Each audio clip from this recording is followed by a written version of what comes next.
नारायणं नमस्कृत्य नरं चैव नरोत्तमं देवीं सरस्वतीं चैव ततो जयमुदीरयेत्। भगवान श्री नारायण, नरोत्तम नर एवं भगवती श्री सरस्वती देवी को नमस्कार करके पुराण का वाचन करना चाहिए। हमारे सनातन धर्म में गरुड़ पुराण ग्रंथ का खास महत्व है, जिसके अधिपति श्री हरि हैं। गरुड़ पुराण में मृत्यु, जन्म, नरक, स्वर्ग, अधोगति, पुनर्जन्म आदि के बारे में बताया गया है। इसके साथ ही इसमें धर्म, व्रत, पूजा पाठ और नीति नियमों के बारे में बताया गया है। इसलिए हर व्यक्ति को गरुड़ पुराण जरूर पढ़ना चाहिए। आज हर कोई गरुड़ महापुराण को पढ़ना व समझना चाहता है। अगर आप भी गरुड़ पुराण पढ़ने के इच्छुक है और असमंजस में हैं कि गरुड़ पुराण पढ़ना या घर पर रखना सही है या गलत, तो इन सभी प्रश्नों के उत्तर आपको इस प्रस्तुति में मिलेंगे। कृपया वीडियो को अंत तक देखें और धर्मार्थ चैनल को सब्सक्राइब जरूर करें। विलंब न करते हुए आरंभ करते हैं।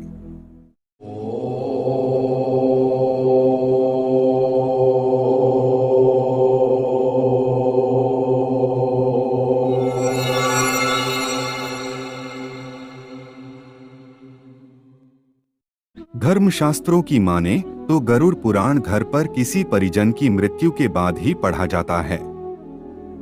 इसका कारण यह है कि जिस व्यक्ति की मृत्यु हो जाती है, उसकी आत्मा को गरुड़ पुराण सुनाया जाता है। ऐसा इसलिए क्योंकि कहा जाता है कि मृतक की आत्मा पूरे 13 दिनों तक अपने घर पर ही रहती है और गरुड़ पुराण का पाठ सुनने से उसे मोक्ष प्राप्त होता है। गरुड़ पुराण अन्य 17 पुराणों से अलग है, इसलिए इसका पाठ मृतक के घर पर विशेषतः कराया जाता है। गरुड़ पुराण को लेकर लोगों के मन में यह भी संदेह रहता है कि क्या इस ग्रंथ को घर पर रखना चाहिए या नहीं, क्योंकि ऐसी भ्रांतियां हैं कि गरुड़ पुराण मृत्यु के बाद पढ़ा जाने वाला ग्रंथ है, इसलिए इसे घर पर नहीं रखना चाहिए, जो कि सर्वथा अनुचित है। तो आपको बता दें कि गरुड़ पुराण मोक्ष प्राप्ति का साधन है, इसलिए आप इसे घर पर रख भी सकते हैं और पढ़ भी सकते हैं।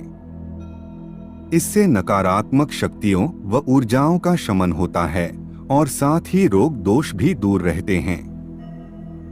भगवान श्री हरि के द्वारा बताया गया है कि जो मनुष्य एकाग्रचित्त होकर इस महापुराण का पाठ करता है, सुनता है अथवा सुनाता है, इसको लिखता है, लिखाता है, ग्रंथ के ही रूप में इसे अपने पास रखता है, तो वह यदि धर्मार्थी है तो उसे धर्म की प्राप्ति होती है।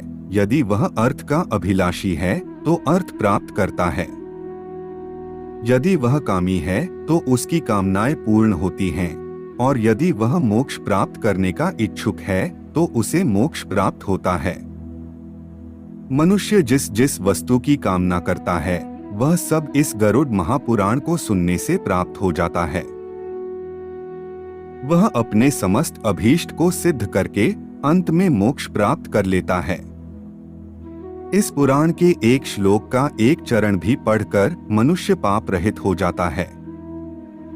जिस व्यक्ति के घर में यह महापुराण रहता है, उसको इसी जन्म में सब कुछ प्राप्त हो जाता है। जिस मनुष्य के हाथ में यह गरुड़ महापुराण विद्यमान है, उसके हाथ में ही नीतियों का कोश है। जो प्राणी इस पुराण का पाठ करता है या इसको सुनता है, वह भोग और मोक्ष दोनों को प्राप्त कर लेता है। इस महापुराण को पढ़ने एवं सुनने से मनुष्य के धर्म, अर्थ, काम और मोक्ष, इन चारों पुरुषार्थों की सिद्धि हो जाती है। इस महापुराण का पाठ करके या इसे सुन करके पुत्रार्थी पुत्र, कामार्थी काम, विद्यार्थी विद्या तथा विजय चाहने वाला विजय प्राप्त कर लेता है, तथा ब्रह्महत्यादि से युक्त पापी का भी पाप नष्ट हो जाता है। इसी प्रकार मंगल की कामना से प्रेरित व्यक्ति अपना मंगल, गुणों का इच्छुक व्यक्ति उत्तम गुण, काव्य करने का अभिलाषी मनुष्य श्रेष्ठ कवि, सार तत्व चाहने वाला सार और ज्ञानार्थी ज्ञान प्राप्त करता है। पक्षी श्रेष्ठ गरुड़ के द्वारा कहा गया यह गरुड़ महापुराण धन्य है। यह सबका कल्याण करने वाला है। जो मनुष्य इस महापुराण के एक भी श्लोक का पाठ करता है उसकी अकाल मृत्यु नहीं होती। इसके मात्र आधे श्लोक का पाठ करने से निश्चित ही दुष्ट शत्रु का क्षय होता है। नैमिषारण्य ऋषियों के द्वारा आयोजित यज्ञ में सूत जी महाराज से इस महापुराण को सुनकर के स्वयं शौनक मुनि ने उन्हीं गरुड़ ध्वज भगवान विष्णु की कृपा से मुक्ति का लाभ प्राप्त किया था। हमें तरह तरह की भ्रांतियों पर विश्वास न करके पुराण में लिखी गई बातों को ही क्रम में लाना चाहिए। आज की हमारी प्रस्तुति में इतना ही। अगर आपको यह वीडियो अच्छी लगी हो तो लाइक करें, कमेंट करें और चैनल को सब्सक्राइब जरूर करें। मिलते हैं एक और ज्ञानवर्धक वीडियो के साथ। तब तक के लिए जय जय श्री राम।